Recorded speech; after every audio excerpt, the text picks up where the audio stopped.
Bismillahirrahmanirrahim. Assalamualaikum warahmatullahi wabarakatuh. Jumpa lagi di channel YouTube Riva Nesta. Masih di sudut edukasi, belajar mudah dan menyenangkan. Bagaimana kabar adik-adik sekalian, khususnya siswa-siswi kelas 6?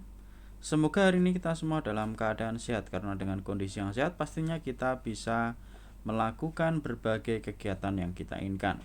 Dan dengan kondisi yang sehat pula, tentunya kita bisa belajar bersama untuk membahas materi dan juga soal-soal dari buku penilaian Bu Pena untuk SD atau MI kelas 6 ya. Kita masih di jilid 6A. Tema 2, persatuan dalam perbedaan.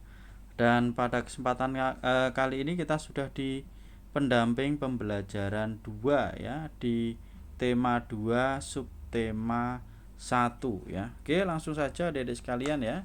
Kita ke pendamping pembelajaran 2. Tema 2 subtema 1 itu tentang rukun dalam perbedaan. Nah, untuk pendamping pembelajaran 2 ini dimulai dari muatan PPKN. Jadi yang masih ketinggalan bahasan sebelumnya bisa dilihat di playlist Bu Pena kelas 6 ya. Oke. Yang pertama ini tentang makna persatuan dalam perbedaan ya. Jadi Indonesia, kita tahu ya dari sekalian bahwa Indonesia itu adalah bangsa dengan beragam suku bangsa, budaya, agama, serta keadaan ekonomi. Ada banyak contoh perbedaan di lingkungan sekitar kita, misalnya sebagai berikut ya. Bisa kita lihat ya, perbedaan yang ada di sekitar kita ya, mulai dari lingkungan keluarga besar kita sendiri ya, mungkin ada yang berasal dari suku yang berbeda dengan kita ya. Kemudian di lingkungan kita mungkin ada juga tetangga yang berbeda budaya dengan kita. Kemudian pada saat kita pergi ke provinsi lain ya, kita dapat mendengar bahasa daerah yang berbeda. Misalnya kita dari Jawa pergi ke sama-sama Jawa ya, kita bisa mendengar bahasa yang berbeda. Misalnya di Jawa Barat ya, ada bahasa Sunda, kita juga merasa asing. Nah, di sekolah ya, mungkin ada juga teman kita yang agamanya berbeda ya. Kalau kita misalnya beragama Islam, teman kita ada yang beragama Kristen, Katolik, Hindu, Buddha, atau bahkan Konghucu ya. Nah, perbedaan tersebut itu adalah kekayaan bangsa kita. Untuk menjaga semangat persatuan dalam perbedaan, tentunya kita perlu hidup dengan rukun. Nah, hidup rukun itu bisa kita mulai dari lingkungan keluarga, sekolah, hingga masyarakat lah. Di sini ada beberapa sikap ya yang diperlukan untuk mencapai persatuan dalam perbedaan ya. Di antaranya ada sikap peduli ya. Kemudian sikap mendahulukan kepentingan bersama, dan juga sikap toleransi kepada orang lain. Nah, apa itu sikap peduli? Peduli itu artinya adalah menyadari bahwa orang lain mempunyai kebutuhan yang berbeda dari kita. Itu arti dari sikap peduli. Kemudian mendahulukan kepentingan bersama ya. Jadi sebagai bagian dari masyarakat yang beragam, kita perlu mendahulukan kepentingan bersama di atas kepentingan pribadi atau golongan. Nah, kemudian toleransi kepada orang lain, kita harus tahu ya apa itu toleransi. Toleransi artinya sikap saling menghormati dan menghargai antar individu walaupun terdapat perbedaan. Nah, di sini kita akan tahu manfaat hidup rukun itu apa saja ya. Setelah tadi kita mengetahui sikap yang diperlukan untuk mencapai persatuan dalam perbedaan, nah kira-kira manfaat apa yang dapat kita peroleh dengan hidup rukun? Yang pertama, akan tercipta kedamaian. Kemudian yang kedua, hidup akan menjadi aman, nyaman, dan tentram. Yang ketiga, akan menghindari perselisihan atau terhindar dari perselisihan. Yang keempat, dapat saling membantu ketika mengalami kesusahan. Serta yang kelima adalah mempererat persatuan dan kesatuan bangsa. Yaitu sedikit materi tentang makna persatuan dalam perbedaan. Nah, sekarang kita ke ayo berlatih adik-adik sekalian ya. Ayo berlatih. Di sini ada sebuah cerita tentang tetangga baru ya, judulnya tetangga baru. Kita diminta untuk membaca cerita tersebut. Selanjutnya kita diminta untuk mendiskusikan untuk menjawab pertanyaan yang ada. Judulnya adalah tetangga baru. Keluarga Fitri memiliki tetangga baru. Mereka berasal dari Bali. Keluarga itu memiliki anak yang seumur dengan Fitri. Nama anak itu Komang. Keluarga Komang berasal dari suku Bali dan beragama Hindu. Mereka sangat ramah dan baik hati.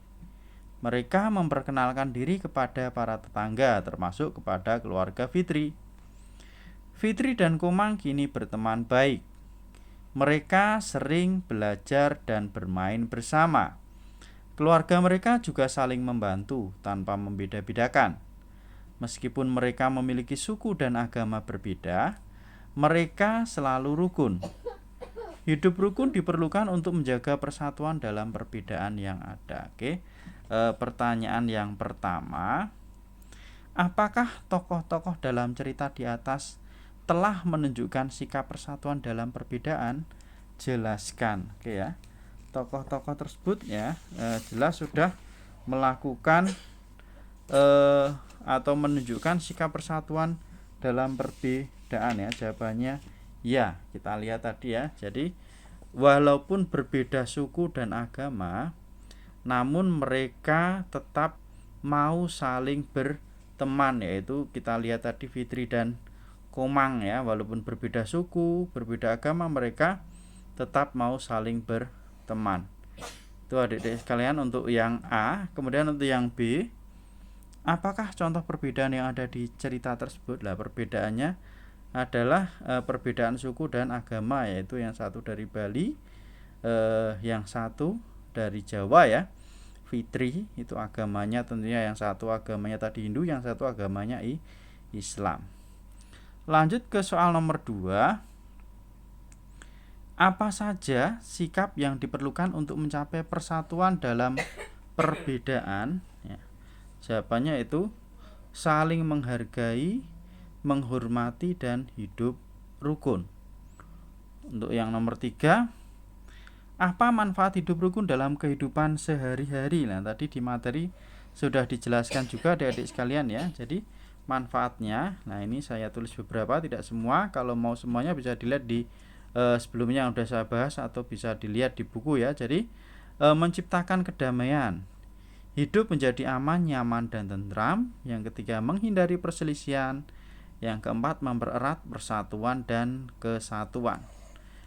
Pertanyaan yang keempat, tuliskan 3 contoh kegiatan yang menunjukkan persatuan dalam kehidupan sehari-hari. Ini jawabannya, ini bermain dengan teman tanpa membedakan suku dan agama, kemudian menghormati teman yang berbeda agama saat beribadah, dan yang ketiga, mengerjakan tugas bersama tanpa membedakan suku dan agama. Kita lanjut ke soal nomor 5. Ceritakan kegiatan di sekolah yang telah dilakukan untuk menciptakan persatuan dalam perbedaan. Tuliskan ceritamu tersebut di kertas tugas. Adik-adik, ini saya buatkan sedikit cerita ya tentang kegiatan piket kelas. Jadi pada hari Jumat, aku dan teman-teman mendapat jadwal piket di kelas. Kami berbagi tugas secara adil tanpa membedakan suku ataupun agama. Kami bekerja sama melaksanakan piket kelas sehingga pekerjaan cepat selesai dan kelas menjadi bersih ya.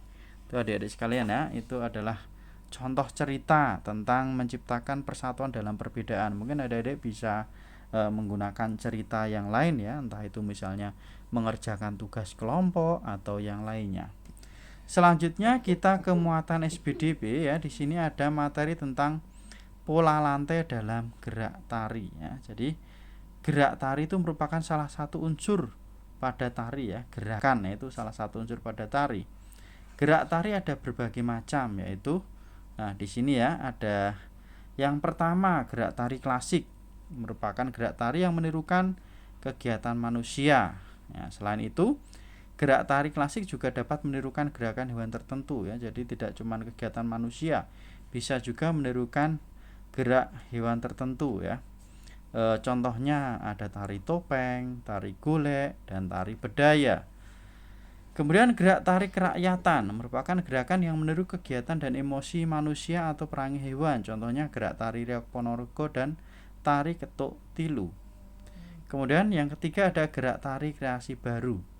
Merupakan gerak tari yang dibentuk dari gerak tari yang sudah ada, misalnya gerak tari klasik atau tari kerakyatan yang dikembangkan atau dipadukan ya. Jadi kreasi baru itu bisa mengembangkan atau memadukan gerak tari klasik dengan gerak tari kerakyatan, misalnya seperti itu ya. Oke. Jadi dipadukan untuk menjadi suatu rangkaian ya, dipadukan untuk menjadi suatu rangkaian ya. Gerak baru yang sesuai dengan zaman sekarang. Contohnya ini ada gerak tari saman, tari kecak, dan tari seringi. Nah ini ya, ini adalah tari saman itu tari kreasi baru, kemudian tari kerakyatan itu contohnya tari Reok Ponorogo, kemudian tari klasik contohnya tari topeng.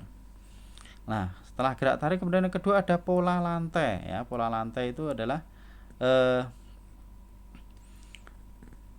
untuk pengertian pola lantai sendiri itu biasanya adalah pola-pola yang digunakan pada saat penari melakukan tarian ya. Tujuannya supaya memperindah ya tarian, dan juga tentunya pola lantai tersebut itu berbentuk formasi ya. Biasanya untuk pola lantai itu dilakukan untuk tari yang bersifat berkelompok. Nah ini ya, jadi saat melakukan tari kelompok, para penari itu membuat bentuk atau formasi tertentu yang disebut pola lantai ya. Jadi pola lantai tadi adalah bentuk atau formasi penari saat melakukan tarian. Nah pola lantai itu merupakan garis yang dilalui penari saat melakukan gerak tari ya. Jadi dapat dibentuk secara tunggal, berpasangan, atau berkelompok. Nah pola lantai sendiri itu ada dua pola garis dasar, yaitu garis lurus dan garis lengkung. Garis lurus itu ada horizontal, vertikal, diagonal. Sedangkan untuk garis lengkung itu bisa membentuk pola lingkaran, lengkung ke depan, lengkung ke belakang, dan juga angka 8. Bisa dilihat tadi di sini ya, itu pola lantai garis lurus ya. Horizontal, diagonal, vertikal, zigzag, segi 4, segi 5, segitiga. Kemudian untuk yang garis lengkung ini ada lengkung ke depan, lengkung ke belakang, angka 8, kemudian pola lingkaran. Nah, itu adik-adik sekalian untuk pendamping pembelajaran 2. Nah, di sini ada keterampilan kinerja praktek ya. Ini adik-adik diminta untuk mempraktekkan gerak tari tradisional. Silahkan adik-adik bisa dicoba ya dengan menggunakan pola lantai yang ada ya. Untuk pendamping pembelajaran 3 nanti akan kita bahas di video berikutnya ya. Terima kasih sudah meluangkan waktu untuk belajar bersama. Mohon maaf apabila ada kekurangan. Silahkan pertanyaan atau saran bisa dituliskan di kolom komentar untuk kita diskusikan bersama-sama. Saya rasa cukup sekian dan saya akhiri. Wassalamualaikum warahmatullahi wabarakatuh.